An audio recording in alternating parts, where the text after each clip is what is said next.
if there's anything important to come up, I could have his vote, so I might get 2 votes tonight. Just Daniel's out of town. He says he regrets, but he had to be out of town. Mr. Larry Hayes will lead us in prayer, and Mr. Greg Martin will lead us in pledge of allegiance. Please stand. Please stand.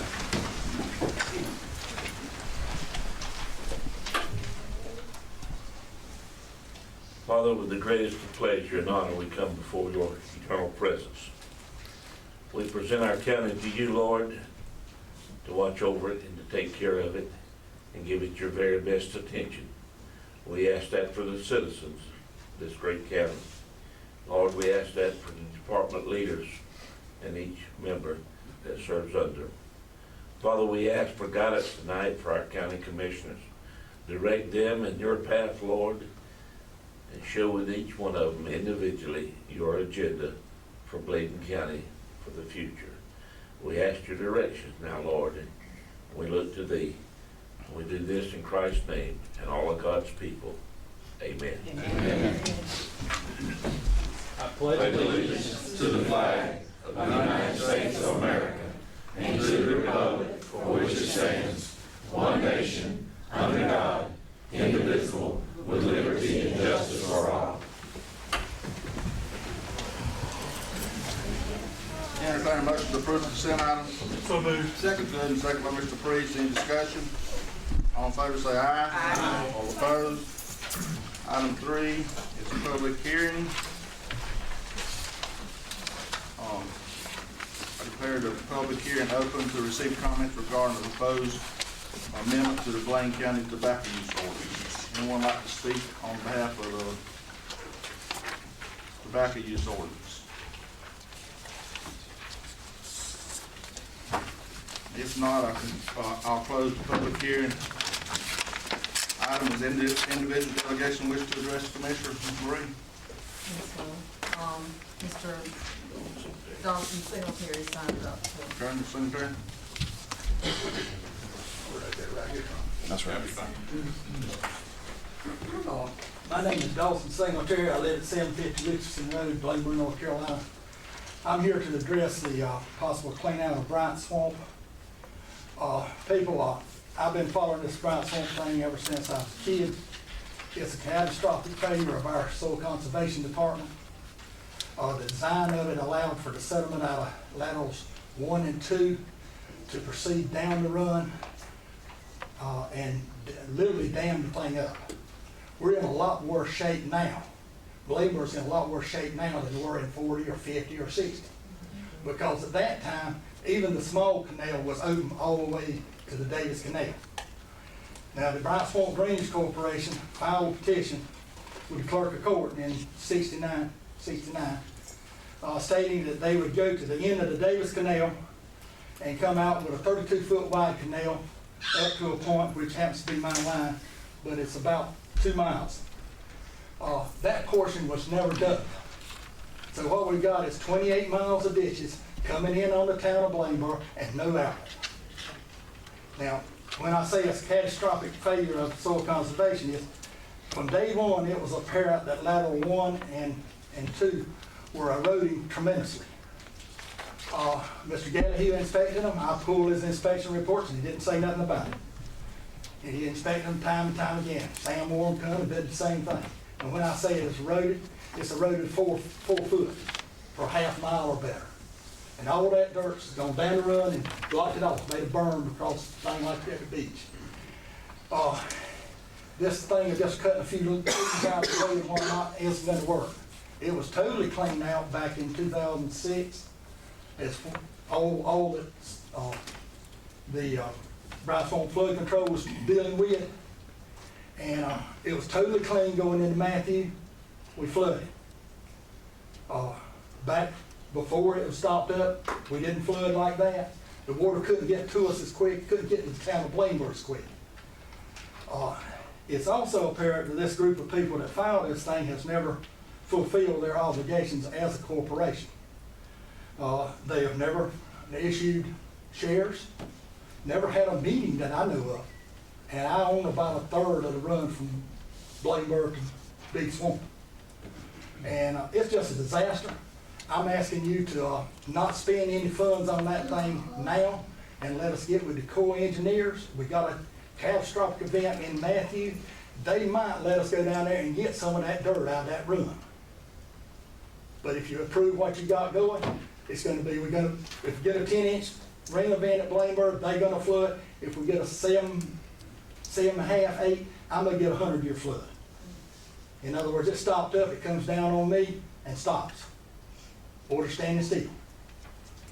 Now, I went through this thing several times with the soil conservation. Got very little cooperation. They supposed to clean it out after flood. And I went and I had trash laid out in my field 30 foot from the canal, from the ditch. But the ditch was filled up level with the field down there. Didn't say nothing about it or anything, didn't do nothing. But it's the main canal that the Bryan Swamp Flood Control people are supposed to be looking after. They were supposed to make this a tax different district, kind of like Lion Swamp, to where it could be possibly maintained. But the problem was, somehow or another, the money got taken from the bottom end and put on the top end. Classic that. And ever since I got into this with Mr. Gallagher, I've just had absolutely no use for it. Especially during this exact same time, I was working over in Robinson County, and we were putting in farm drain tile for people, the bigs mostly, some for the pays. And Mr. Elam, which was the soil conservation person over there then, we run out of money over there, and he laid off a whole bunch more work. And we went to the office, and he told my father-in-law, and said, we'll go ahead and put that in, we'll get the money. I said, where are you gonna get the money? You ain't got no more. He said, Mr. Gallagher will turn it in from Bladen County. We got paid. And it's just been a catastrophic failure. I pulled all the maintenance records on this thing and all, and looked at it, and the Bryan Swamp Flood Control personnel dropped the ball, soil conservation dropped the ball higher. And it's just, they made it. This thing was channelized in the 30s. I got a picture of the drag line actually doing it. I got a picture back there of 1950 aerial photo of it. Shows the channel nice and clean back then.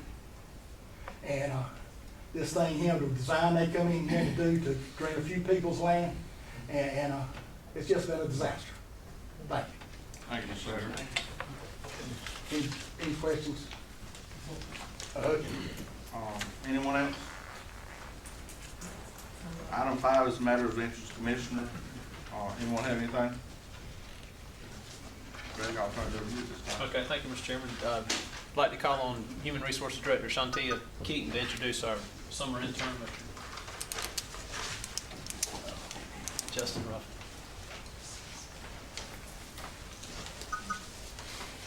Good afternoon to everyone. I would like to introduce Mr. Justin Michael Ruffin. He graduated from West Bladen in 2015. He's currently a junior at the University of Charlotte, where his major is finance and his minor is in management information systems. So he has been chosen to be our summer intern, and he's doing a wonderful job. So we're glad to have him on board. And I would like to say if you have words or anything you would like to say. Yes, I do. First of all, I'm thankful for God for letting me have the opportunity to be a financial intern, you know what I'm saying. Second, I want to thank Ms. Shantia, Mr. Greg, Ms. Marie, and Ms. Robin, who is not here today. They always show me the ropes and tell me what I'm doing wrong, what I'm doing right, and they always steer me in the right direction. I am truly thankful for you guys. Always being in there, and I thank you guys too. Thank you.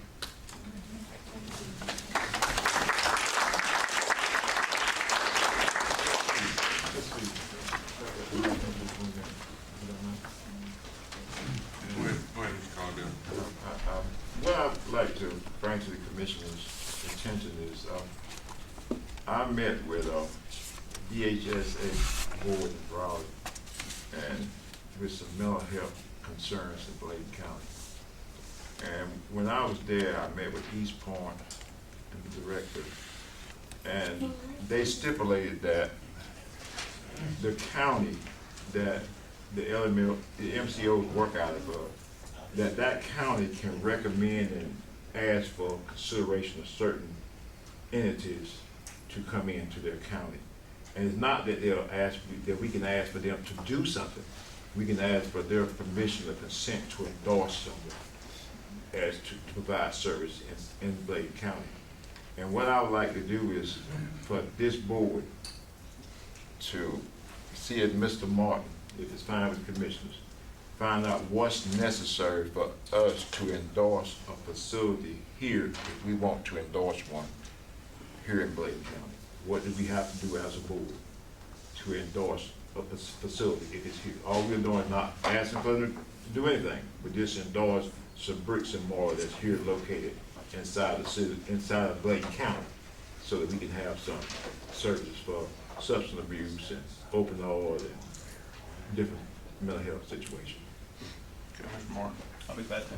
Do you mind sharing with other commissioners at some time what you talked to them about, so we all be on the same page? Oh yeah, that's fine. And I'm sorry, I spoke with Miss Ashley about it, and I spoke with some of the commissioners about it, but y'all hadn't had a chance to get around to everybody. Okay. But I will get to everybody and kind of talk about what they're referring to. Okay. Anyone else? Item 6, Bladen County Inclusion and Diversity Committee, Sandra Kane and Kayla Breon. Sorry. Never actually play.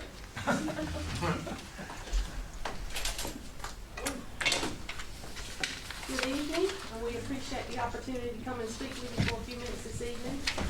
Several months ago, Mr. Martin approached Kayla and me about possibly starting a diversity committee, and we sat down with him and kind of came up with a list of some possible committee members to represent the diversity of our county. And several of our members are here tonight with us, and if y'all would just kind of raise your hand or stand up, we got Shantia Keaton, our HR director. Mr. Chad Simpson is with the Department of Social Services, and he is away in Charlotte this week at a training. Joshua Harris from the Sheriff's Office. Ms. Shirley Hunt with EMS, she was not able to come tonight, and Mr. David Howard with the Health Department. So we appreciate y'all serving with us and trying to get things organized. Our first little duty was to read a book, and it's called The Inclusion Dividend. And we all, when we had our first meeting, we passed out the book and everybody read it. And at the second meeting, we kind of went over what we had read and then finished it up at the next meeting. But one thing that kind of stuck out was working effectively across differences such as gender, culture, etc. not only leads to a more productive, innovative corporate culture, but also to a better engagement with our customers and our clients. So that was one thing that we kind of thought about a lot during our meetings is we want to work better and be more considerate not only among our employees, but with our customers and our clients, which is all of Bladen County. And then Mr. Howard brought this to one of our committee meetings. We thought this was kind of interesting. Diversity means all the ways that we're different. And it's kind of like an iceberg, as you can see in this picture. There's a lot of things that you can tell by just looking at the person. That's the things that are above the water, but there's a whole lot more that's down below the water, things that you can't see. And those are the things that make up ourselves, the things that people can't tell just by talking to us or just by looking at us. And those are the things that are below the water. So we need to remember that there's a whole lot more below the surface or in our bodies, in our inner selves. Next thing we did was come up with a mission statement. This is our mission statement. To take a proactive approach to address changes and challenges in the process of enhancing the growth of a diverse population while developing a positive work environment that stimulates mutual respect, equality, and satisfaction to improve morale and to increase productivity. So we started off wondering what we should do. So we started goal planning. And some of our short-term goals were to explore diversity training options for county employees. We initially thought it would be really expensive, but we were lucky. And then also we wanted to start a newsletter to kind of increase awareness of diversity throughout the workplace. Some of our long-term goals, we plan on examining some of our county policies to ensure that it embraces diversity, and including upper management in the committee, supervisors, county commissioners, and directors to participate in some of the activities of the diversity committee. So we've already actually started action planning also. The exploration of training led us to the Office of Minority Health. We had contacted a couple schools and no one could really contact us back. And just in talking, I went to a training and we did the all in y'all, and it was a diversity training. So we have submitted our available dates and times for September, and we're waiting for confirmation. This would be absolutely no cost to the county, and the Office of Minority Health would send Tanya Bass, she's a public health program consultant and cultural committee health initiatives. She's actually a public speaker, and she comes to the county, and we facilitated the diversity committee, and she would do absolutely no expense training for the county. We submitted it for several dates, and we plan on doing 3 sessions so that all county employees will be mandated to come throughout the day. Next, our newsletter. We actually have a sample. Did you want to give these out? And the newsletter would be drafted, and it would be quarterly.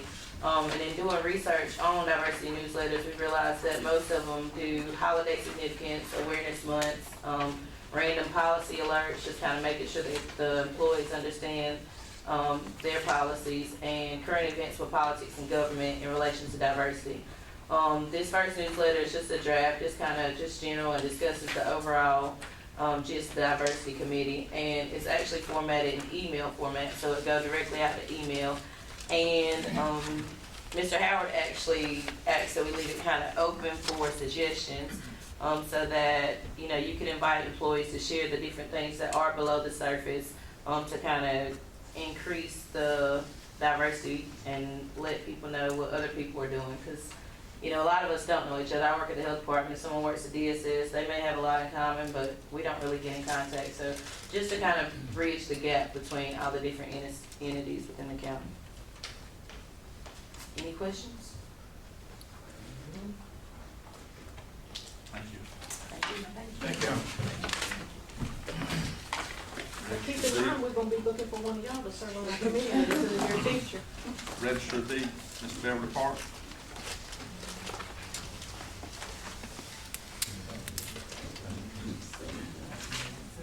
Good evening. Hey. All of you, I think, were given a copy of the letter for, kind of an explanation letter for the resolution that I have requested that you guys approve. If there's any questions that anybody has, feel free to ask me. I did just think about it this afternoon, and I brought a copy of a worksheet of what a couple has to provide to us when they're requesting a marriage license, if anybody would like to look at that. And you would be surprised the people that come to get their license and don't have their information. Pass that around. Okay. The marriage license, it's been practiced for years to cut off at 4:30. It's on our website, everything. It's just never been put in a resolution. That's why I'm requesting that. The cutoff time for real estate recordings, a lot of people don't realize what goes into that recording, what my staff is required to verify. If it's a real estate recording where it's a closing, you've got a deed. You've got a deed of trust. Sometimes there's a road maintenance agreement. Sometimes there's assignments after that. All deeds that are recorded must go through the tax office first to verify that the taxes have been paid. And that was a resolution that you guys passed, or the board at that current time, several years ago when Chris Ellis was still here. So if there's a cutoff time for recordation in the Register of Deeds office, they're going to make sure they're at the tax office in time to verify those taxes. If they haven't been paid, get them paid, and then come to my office. If you've got a stack of documents and my computer, when I key it in, it says 4:59, I can't get them keyed in by 5 o'clock. And if I don't have a cutoff date or time, then these attorneys want to fuss at me why I can't get it done. I can't run the time back on my clock. That's against rules. So this is something that would help my staff. It would also let the ones that are recording real estate documents know ahead of time that they need to allow themselves time to get all these things done. They may have to go check judgments before they can record, and all of this requires time, and that's why I'm just asking for this approval. What was the key time, the time frame I read? 4:30, and my office started doing e-filing a couple of years ago, and our vendor set that cutoff time for 4:30, so it would just make everything uniform. So you mean if they don't have it in by 4:30? It can't be recorded that day. It can't be recorded that day, they can do it the preceding day? They can do it the next business day. I'd prefer not to hold the original documents, because then I'm responsible for them. And there's no record of them on file yet. If something were to happen in the office, the water system goes off or something, their original documents get ruined and there's no record of it. Will you be able to handle it, the ball man at 4:25? Is that great? Do you need more? Well, I would have from 4:25 to 5 o'clock to make sure everything's done. If they're in my office by 4:30, it's gonna go on record if this resolution is approved. I don't think maybe give yourself another 30 minutes, that way you wouldn't wear all the flood at one time. at I 4:30. think 4:30 is sufficient enough, and I have checked with other counties, and that's what most of them that have cutoff times have done, 4:30. Any other questions? I second. Motion by Mr. Britt, second by Mr. Cogdell. Any discussion? Any discussion? To approve? To approve. All in favor, say aye. Aye. All opposed? Thank you, ma'am. Thank you. Mr. Chairman, Jeff. Are you He gonna just do it? stepped out. He just You stepped gonna out. do Jen? You got it, Jeff. The person is to consider approving a memorandum of agreement with the town of Clark regarding law enforcement service. Yes, sir. What you don't have in your packets, the proposed memorandum of agreement with town of Clark to provide 2 vehicles on a basis. The total cost between the memorandum of agreement and the memorandum of the agreement for the vehicles, $104,000 total for everything. The reason we got it broken down into a 1-year contract, memorandum of agreement with the officers, is so that the town of Clark could potentially apply for some grant money, COPS grant money. We had one of our grant writers contact the COPS group, and they indicated that if we do a 1-year agreement as such, that the town of Clark could potentially apply for a extended term grant. But if we do the full 4-year term, then they wouldn't be eligible for that grant. So we're doing what we're proposing to do is the memorandum of agreement on 1-year terms.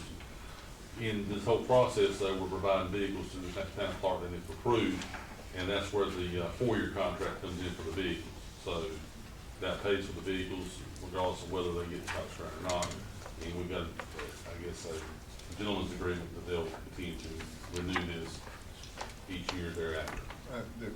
Jeff, with the school board came in with the COP grant that we went into a while back, and Yes. we were having to pick up expenses on that. Does that COP grant that they're talking about have the same type of stipulations on it? It would, but that would be the town of Clark applying for that. It would not fall back. We wouldn't have to come in and pick up like with the school board. No, sir. Now, speak on that a little bit. If they discontinue your contract and there's no opening sheriff department, we no longer leave those employees, correct? I mean, Well, more than How are likely, you gonna handle we that? would fill that by attrition. but I'm saying if you don't have no openings, We'll do everything in our power to fill that, but there's also just likely a scenario where they may need additional people. Yeah. So it could go either way. I can't forecast the future a year out, but we'll do everything in our power to maintain those people. But if positions aren't there, then we'll do what needs to be done. yeah, I mean, at the end of the day, it's not gonna cost the county anything. No, sir. Okay. Would the positions be limited to the people that's employed to handle those positions, or would it be that you're going through a seniority profile? How would you diminish those 2 positions if they didn't have the funds? What we've done, we have hired one person to fill that position. And then what we'll do is rotate a person from all shifts, like work 30 days or whatever day we pick. But we'll have one primary person that will sort of be in charge of what's going on with Clark. So if that person, we lost funding, and that person, that primary person would be the one that would be subject to being cut from employment. Is that what it's saying? It'd be two It'd be both of them. It would be that person and another person. Position, More another position. than likely the most recent person hired, probably. But again, there's a lot of hypotheticals there. And you know, Mr. Cogdell, I'm speaking, they've asked for help from the sheriff's office. They need help, and there was just no way we say no.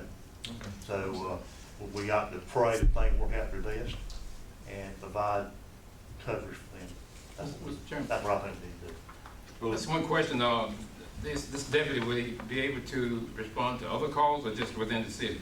We have met with them, and we have a call just outside the city, an officer calling for help or breaking in progress. They would respond to that. And if our people, if the person signed that was tied up for 2 hours, we will send another deputy there to fill. And that's addressed in the Yes. script. I didn't quite understand part of it, but did we hire that person or Quantum? We've hired them on part-time, and we're training them for a position, but not necessarily the clerk. We've hired several people in the part-time capacity. That's how we normally do our hiring. We start off with a part-time process, get them trained up, and then as full-time positions come open, we backfill them. But these are Bladen County employees. They'll be not Clark. employees of the Bladen County Sheriff's Department. Right, Yes.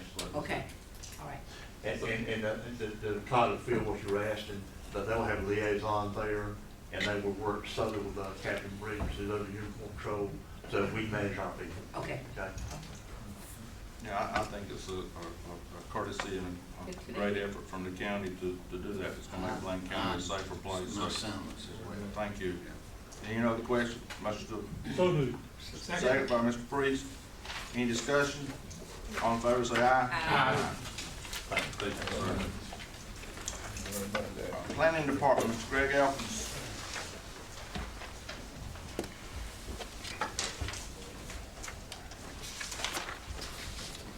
Back in 2012, we did an amendment to our zoning ordinance, which at the time when we initially adopted our zoning ordinance, we had nothing in there that addressed solar farms. Well, as the solar farms started becoming a big thing in the county, we did an amendment back on August 21st, 2012, which you have that in your packet, to address, number one, define what a solar farm is, and number two, decide how they were going to be permitted and what the regulations were going to be on those. And when the planning board initially looked at this, it was decided that it was going to be allowed with a conditional use zoning permit, and with items 1 through 9 being the conditions. So if all those conditions were met, then the conditional use permit was approved. And the difference between a conditional use zoning permit and a special use permit, conditional use permits are approved. The application is brought to my office. I look at it, review the plans, and if all the conditions are met, the permit is issued. A special use is like what we do with a cell tower, where we hold a public hearing, we advertise it in the paper, we notify adjoining property owners, and those types of things.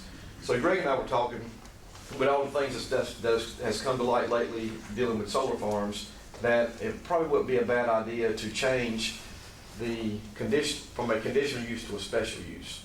Which all it does, it doesn't change any of the requirements. It just requires, it takes a little more time because it's got to go through the planning board, and depending on when they get their application in to my office, kind of it's a time thing. And of course, the fee would be more expensive than what it is now. But other than that, the criteria would stay the same. But what it does, it gives the public, the big thing, it kind of takes the burden off of me making any decision and puts it, to the planning board. So that's kind of what the public hearing is going to be about, if y'all choose to, go that route. Motion by Dr. Althea Goins, second by Mr. Ray Britt. Any more discussion? All in favor, say aye. Aye. Thank you, Greg. Item 10 is soil and water. Dean? Good job here. Thank you.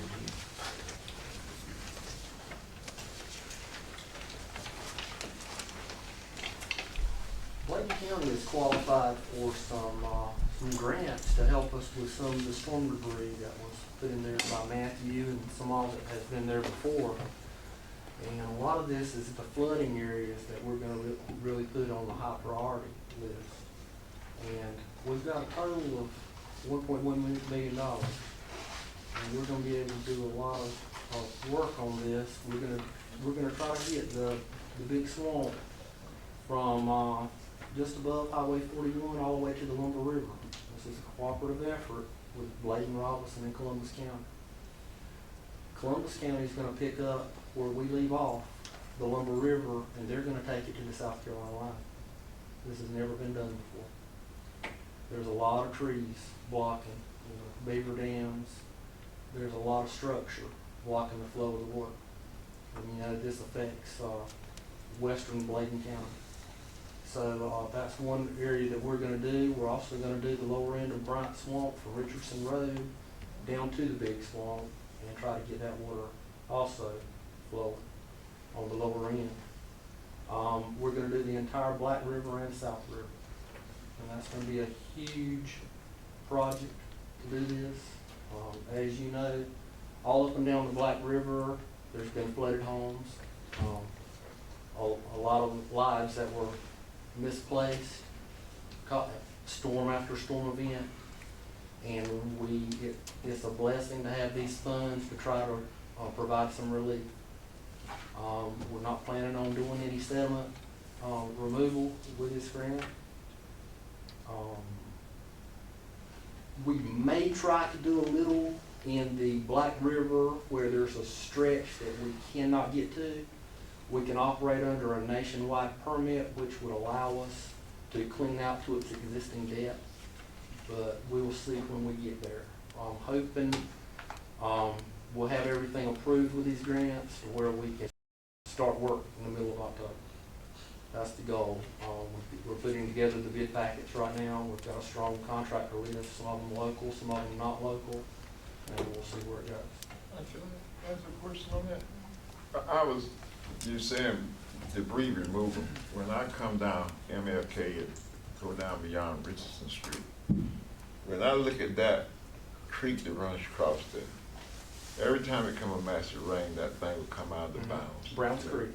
It was flooded. Right. So are they going to take, and you look design, it's like an island there with a little small passage, but whenever it rains now, you see it just rise all up in the woods? That is not off the list.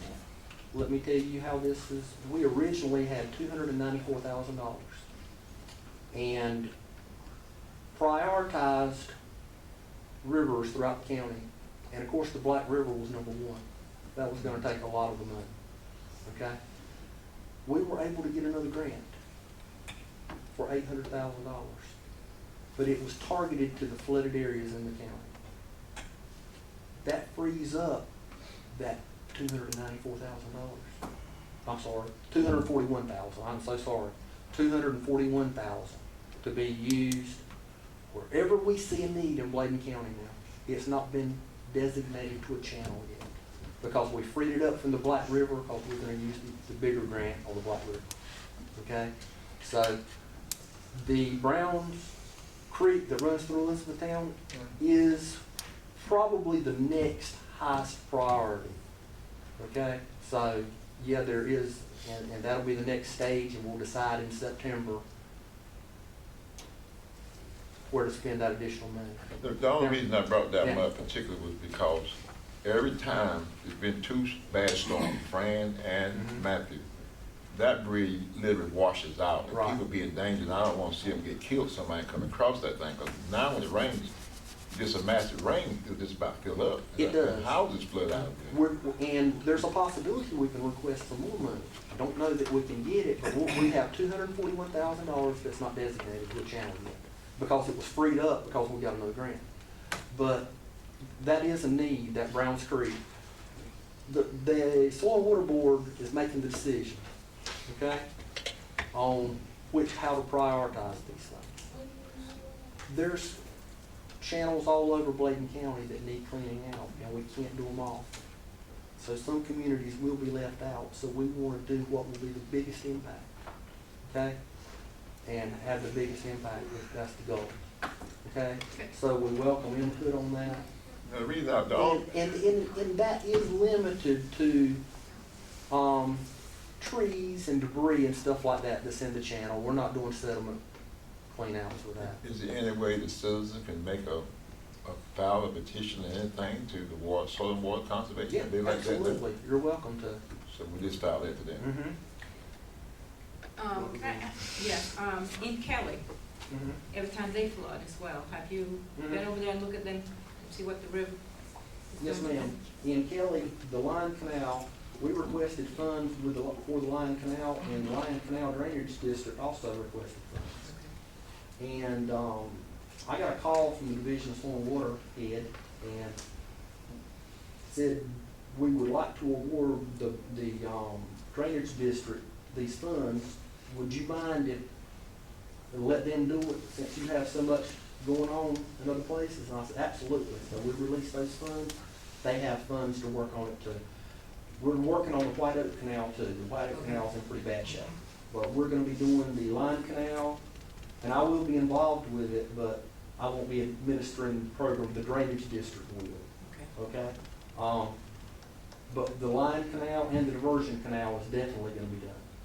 Also, I noticed on. And I don't wanna mention dollar amounts, and I'm kinda staying away from that to specific channels because they have to go out on bids, and we don't want the contractors to know how to bid. I understand.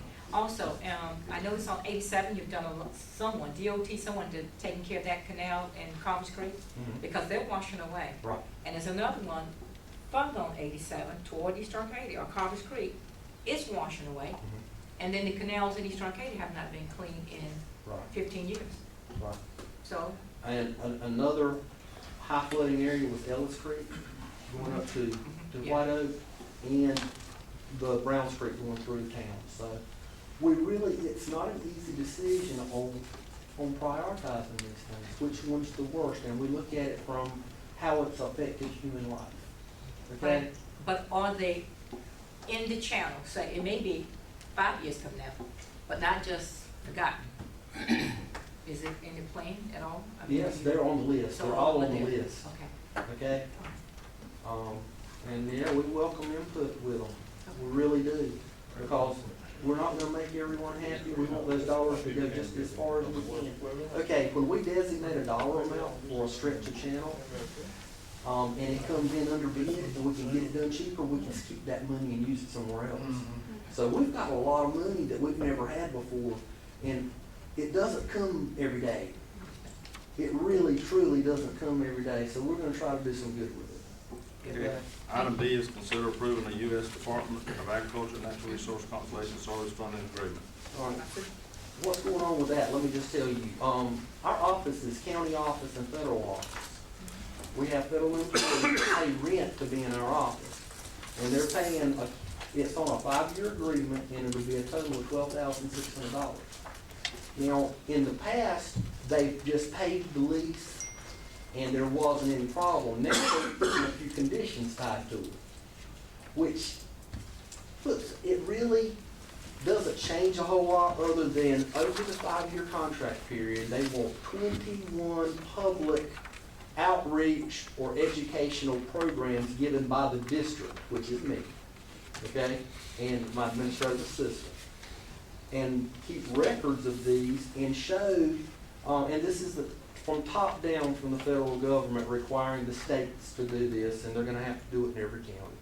No big deal other than it's reporting forms. We already give outreach meetings, public information meetings, tell what programs are about. We'll just record what we do. They have a specific amount per year. It's like maybe 4 this year, 5 next year, 5, and it totals 21 over a 5-year period. Okay? No big deal. I mean, we didn't get upset about it, you know, but they can't release the money until they show that we can give them something in return. And it's just a reporting process, is all it is. So, this third, part C of item 10 here that we're gonna talk about is, because I am the office contact, the person that will be doing the reporting, and asking permission to be able to sign the documents, so we won't have to come to the board. So that's what we need from that. Is there a motion to approve item D? So moved. Second. Mr. Good, second by Dr. Alfie Montgomery. Any discussion? All in favor say aye. Aye. All opposed? Is there a motion to approve item C? So moved. Mr. Good, second by Mr. Cogdale. Any discussion? All in favor say aye. Aye. All opposed? Thank you. 11 is advisory board appointments for consideration on August the 21st. And on the EMS planning board, I sent a letter to Dr. Rossi Wells to get 2 names for that, if that's okay with the board. Because one of them's the CEO and the other one's the doctor, and I figured she'd be the one to send us the names. So when I get that, I'll get to Greg and he can forward it on to everybody, if that's okay. And item 12 is county manager, Mr. Gregg. Thank you. Thank you, Mr. Chairman. I'd like to briefly review the calendar with you for the months of August and September. And point out that tomorrow at 12 noon, the Elizabethtown White Lake Area Chamber of Commerce monthly lunch meeting will be held at Golston's Restaurant in White Lake. On Wednesday, the 9th, at 9:30, there is a meeting at the detention center with Congressman Rouser that you all are invited to attend. On Thursday, the 10th, the North Carolina Association of County Commissioners Annual Conference begins, and it goes through Sunday morning. And one very positive note I'd like to share with you is that for those of you who haven't heard, Dr. Delilah Blanks is going to be installed into the North Carolina Association of County Commissioners Hall of Fame. And so that she certainly, as you all know, many of you know, she was the president of that organization and very active for many, many years. And so it's a well-deserved award, and I know we're all excited for her. So. It'll be 6 o'clock Saturday. 6 o'clock Saturday evening, that's right, in Durham. Also, on the 10th from 6 until 9, the Summer Sounds Concert Series continues at the Farmers Market, and the Band of Oz will play. Also that evening at 7 p.m., the Bladen County Fire Association meeting will be held at the Kelly Fire Department. On Monday the 21st, the board is scheduled to meet here at 6:30, and on the 24th, the last of the Summer Sound Series concerts takes place, and Blackwater will be the band playing that evening. Yes, sir. Could we insert that earlier while we put the 21st for the photo session? The 21st for which session? I'm sorry. That photo session, you talking commissioner photo? Oh, yes, sir. I'm glad you mentioned, I had a note, I was gonna mention that in the, and scheduling a special meeting as well. While you have your calendars out for August, if I may, Mr. Chairman, just move to item B as well, and mention to you that the Board of Health training needs to take place. That's required for you all who serve as the Board of Health members. Mr. David Howard has coordinated with a person to lead that training, and a suggested time is Monday, August 21st, the next day that you all meet, from 4 until 6 p.m. And then at 6, Mr. Codell was just referencing, a photographer will be here to take pictures of the board. So if you'd like to consider that now, that'd be good. I'd rather do it on another day personally, if we could. The Board of Health training? And I mean, 4 to 6, 30, 7, 30, 8, 30, we've done that one time. Okay, well, that's fine. Whatever pleasure the board is. What's the pleasure of the board? The board of health training. Is that what you're talking about? Yes. You the following Monday?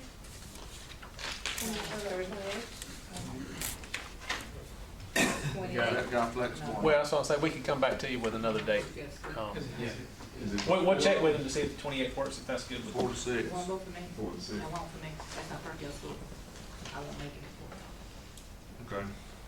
Come back with another date, Greg. Okay, we'll do it. And then moving over to the month of September. Offices are closed on the 4th in observance of the Labor Day holiday. On Tuesday the 5th, there's a prayer service at 8 a.m. will be held here, and then that evening at 6:30, the board meets. On Friday the 8th at 10 a.m., the Bladen County Detention and Law Enforcement Center open house will be held on Smith Circle at the new facility. On Saturday the 9th at 4 p.m., the East Arcadia Senior Center annual banquet will be held. On Monday the 11th at 6 p.m., the Cry Out America event will take place on the courthouse lawn. On Tuesday the 12th from 2 until 5, the Bladen County opioid forum will be held, and Mr. David Howard will make a presentation at our next meeting on the 21st regarding that. On Thursday the 14th at 7 p.m., the Bladen County Fire Association meets at the Lisbon Fire Department, and on the 18th, the board meets at 6:30 p.m. So just want to, we'll send you a reminder again about the photo at 6 o'clock on the 21st. So, thank you, Mr. Chairman.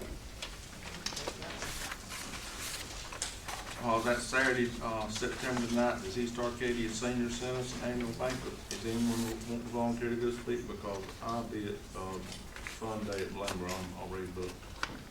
So who wants to do that? Anybody want to do it? Go down and speak?